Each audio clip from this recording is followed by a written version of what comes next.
Hello students, good morning.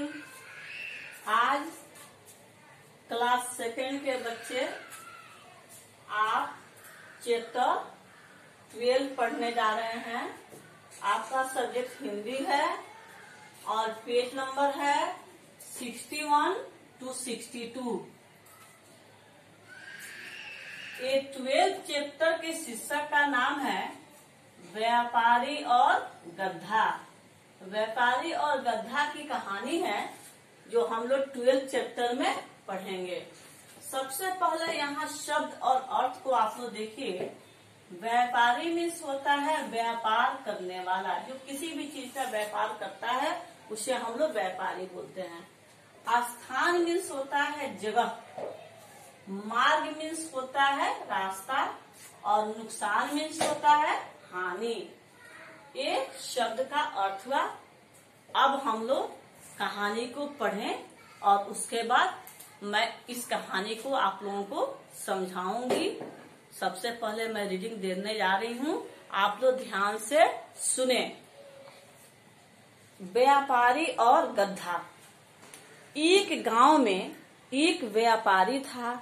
वह एक जगह से सामान खरीदकर दूसरी जगह पर बेचने का काम करता था।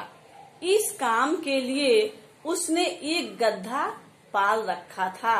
वह उसी के ऊपर सब सामान लादकर एक स्थान से दूसरे स्थान पर ले जाता था। एक दिन व्यापारी ने सुना कि बाजार में नमक बहुत कम दाम में बिक रहा है। उसने बहुत सा नमक खरीदा और गधे की पीठ पर लाद दिया। आज मालिक ने यह क्या खरीदा है? यह तो इतना भारी है कि मैं उठा भी नहीं सकता। गधा मार्ग में सोचता जा रहा था। मार्ग में रास्ता।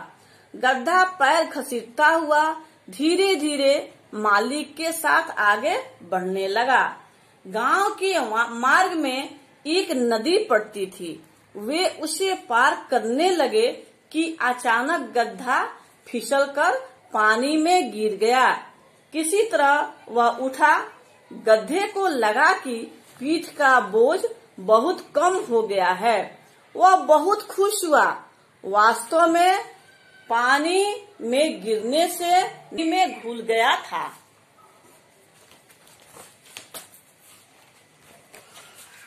कुछ दिन बाद व्यापारी फिर गधे को साथ लेकर नमक खरीदने गया। इस बार भी बोझ बहुत अधिक था। जब गधा नदी पार करने लगा तो वह जानबूझकर फिर उसी जगह पर फिसला। नमक नदी के पानी में फिर घुल गया और उसकी पीठ का भार पुनः कम हो गया। व्यापारी गधे की चालाकी समझ गया और बोला, ठीक है, मैं भी इस आलसी गधे को सबक सिखाऊंगा। इसने मेरा बहुत नुकसान किया है। अगली बार व्यापारी ने कुछ रुई खरीदी और गधे की पीठ पर लाद दी। गधे ने सोचा, इस बार भार बहुत कम है। पानी में घुलकर तो यह और भी कम हो जाएगा। गधा मन ही मन बहुत खुश हुआ। वह नदी के पास पहुंचकर जानबूझकर पानी में गिर गया। धीरे धीरे रुई में पानी भरने लगा और वह अधिक भारी होती गई। जैसे ही गधा खड़ा हुआ, अब उसने सोचा, ओहो, यह क्या हुआ? मैं तो बोझ से झुका जा रहा हूँ। गधा रास्ते में ही बहुत थक गया।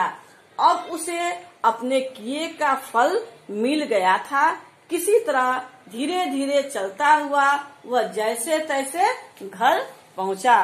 तो बच्चों, ये कहानी समाप्त हुई। आप लोग व्यापारी और गधा की कहानी को पढ़े हैं। अभी मैं इस कहानी के बारे में आप लोग को समझाने जा रही हूँ। एक व्यापारी था जो व्यापार करता था। एक बार उसे पता चला कि बाजार में नमक का भाव बहुत कम हो गया है, नमक कम दाम पर बिक रहा है। तो वह एक गड्ढा पाल रखा था। गड्ढे पर ही सामान को लाद करके बाजार में ले जाता था और उसे बेचता था। तो वह बाजार गया और नमक खरीदकर गड्ढे की पीठ पर वह लाद दिया और बहुत सा नमक खरीदा और गड्ढे की पीठ पर लाद दिया और अपने घर की ओर आने लगा। रास्ते में एक नदी पड़ती थी। गड्ढे पर बहुत ज्यादा बोझ होने के कारण उसे चलने में कठिनाई हो रही थी। गड्ढा पैर घिसट घिसट कर धीरे धीरे चल रहा था। वह चलते समय उसका पैर फिसल गया। जैसे ही नदी के वह नदी में गिर गया। पैर फिसलने से वह गिर गया। अब नदी में गिरने से उस नमक का बोझ बहुत ही कम, नमक पानी में घुल गया, जिससे उसका बोझ बहुत ही कम हो गया और गड्ढा आराम से घर पहुंच गया। दूसरे दिन फिर व्यापारी ने उस गड्ढे पर नमक लादा, तो दूसरी बार गड्ढा जो है जानबूझकर वह नदी में गिर गया। फिर नमक पानी में घुल गया, जिससे उसका बोझ हल्का हो गया और वह आसानी से घर चला गया।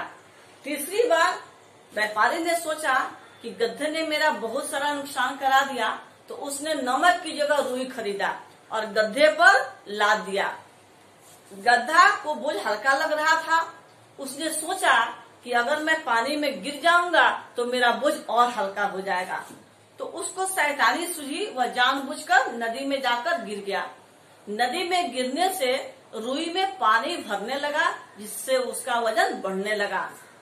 अब गड्ढा जो है बोझ के कारण वह उठ नहीं पा रहा था। जैसे तैसे वह पूरी ताकत लगा कर उठा और बहुत ही कठिनाई से, बहुत ही दिक्कत से, उसे बहुत दिक्कत हुआ, बहुत कष्ट हुआ। जैसे तैसे वह अपने घर पहुंचा तो उसे अपनी करनी का फल मिल गया। इसलिए बच्चों, जानबूझकर शैतानी नहीं करनी चाहिए। गलती अगर अचानक हो जाती है तो उस गलती को सुधारने का कोशिश करना चाहिए, क्योंकि उसकी सजा भुगतनी पड़ती है। अगर जानबूझ के शैतानी करते हैं तो वह जो है बहुत ही कष्टदायक होता है। बस इतने ही शब्दों के साथ मैं अब ये चैप्टर समाप्त कर रही हूँ। बाद में फिर हम लोग नेक्स्ट चैप्टर के साथ मिलेंगे। तब तक के लिए धन्यवाद बच्चों। Bye bye.